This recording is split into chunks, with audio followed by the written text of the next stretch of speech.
शिवसेना सांसद और वर्ली विधानसभा सीट से शिवसेना के उम्मीदवार मिलिंद देवड़ा इस वक्त हमारे साथ हैं। सर, छठ पूजा का दिन है, आप जो है वर्ली के जामुरी मैदान में आए हैं, क्या कुछ जो है वो संदेश देना चाहते हो उत्तर भारतीयों को? देखिए, मैं सबसे आपके माध्यम से मैं पूरे देश के उत्तर भारतीयों को बहुत बहुत शुभकामनाएं देना चाहूँगा छठ पूजा के लिए। और सूर्य देव और छठी मैया से हम यही प्रार्थना करते हैं कि उनकी कृपा से लोगों की जो भी सपने हों, जो भी आकांक्षाएं हों, वो आकांक्षाएं पूरा हो जाए। मैं यहाँ वर्ली के उत्तर भारतीयों की ओर से हमारे आज के कार्यक्रम के व्यवस्थापकों का बहुत बहुत अपने दिल के गहराइयों से आभार व्यक्त करना चाहता हूँ। हमारे संतोष पांडे जी है, हमारे जितेंद्र झा जी है, दत्ता नरवनकर जी है, कि हर साल बड़े पैमाने पे जम्बोरी मैदान जैसे जगह पे छठ पूजा आयोजित करना बहुत छोटी बात नहीं है, बहुत बड़ी बात है। और इसलिए मैं उत्तर भारतीय समाज के सभी लोगों की ओर से उनको बहुत बहुत धन्यवाद देना चाहूँगा। देखिए, वर्ली विधानसभा जो है वो हॉट सीट है, प्रतिष्ठा की लड़ाई है, त्रिशंकु मुकाबला है। आज राज ठाकरे भी इसी इलाके में रैली करेंगे। देखिए, मैं मानता हूँ कि वर्ली में जो चुनाव हो रहा है, हमारा जो उद्देश्य है, महायुति नेताओं का जो उद्देश्य है, शिंदे साहब हो, देवेंद्र फडणवीस जी हो, अजीत दादा पवार हो या रामदास अठावले जी हो, हमारा एक ही उद्देश्य है, एक ही लक्ष्य है कि आम वर्लीकरों को हम न्याय देना चाहते हैं। उनकी जो समस्या है, जो अफसोस की बात है कि इस क्षेत्र में उद्धव ठाकरे जी के पार्टी में 3 आमदार है, 3 विधायक है, 1 सांसद है, अनेक नगर सेवक है, अनेक महापौर है, उसके बावजूद जो विकास होना चाहिए था पिछले 5 सालों में, वो विकास नहीं हुआ।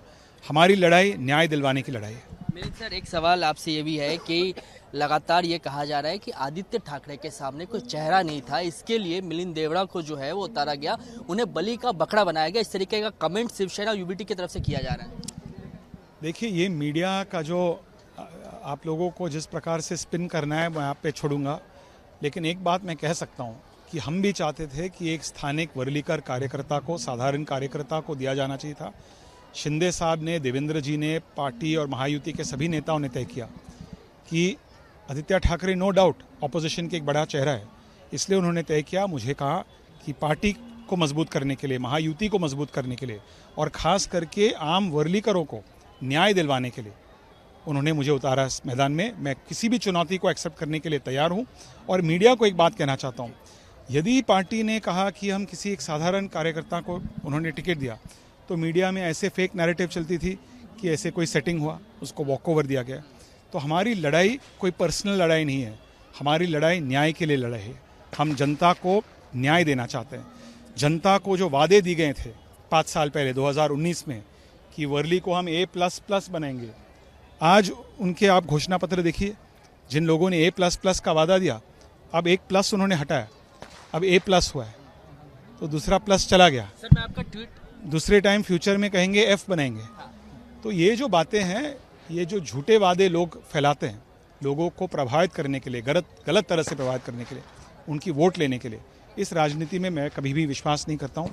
हम सकारात्मक तरीके से काम करना चाहते हैं। सर, 2 मिनट का समय दे दीजिए। आज आप वर्ली में हैं, कल महाविकास आघाड़ी की सभा हुई, कॉन्स्टिट्यूशन की जो किताब है, संविधान की जो किताब है, उसको लेकर एक बहुत ही एक डिबेट छिड़ा हुआ है कि राहुल गांधी ने जो मिनी बुक ली थी, जो प्रति ली थी, वो प्रति जो है वो अंदर से कोरी थी। इस चीज़ को आप किस तरीके से देखते हैं?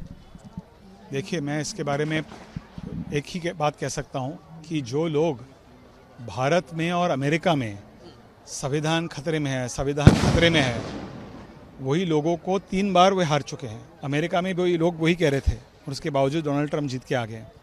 भारत में भी मैं आज गर्व से कह सकता हूँ, जो लोग कहते हैं कि भारत की संविधान खतरे में है, भारत में लोकतंत्र खतरे में है, आज देश का एक साधारण चाय वाला जो रेलवे पटरी पर चाय बेचता था, दुनिया का सबसे बड़ा लोकतंत्र का प्रधानमंत्री है। इसका साफ मतलब है कि भारत का संविधान और भारत का लोकतंत्र मजबूत है। कल राहुल गांधी थे, उन्होंने 5 गारंटी जो है वो लॉन्च की है। उन कांग्रेस की गारंटियों को किस तरीके से देखते हैं, महाविकास आघाड़ी की गारंटी को किस तरीके से देखते हैं? क्या कांग्रेस की गारंटी, महाविकास आघाड़ी की गारंटी जो है, इनको सत्ता में वापस ला पाएगी? देखिए, उनकी गारंटी और हमारे काम में यही फर्क है।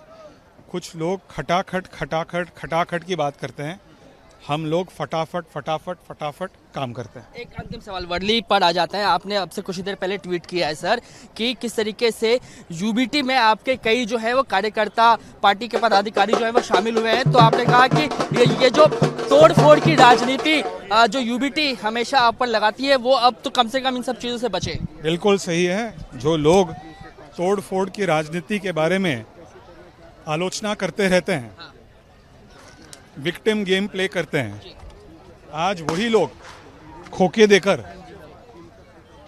दूसरी पार्टियों को तोड़ने की कोशिश करते हैं।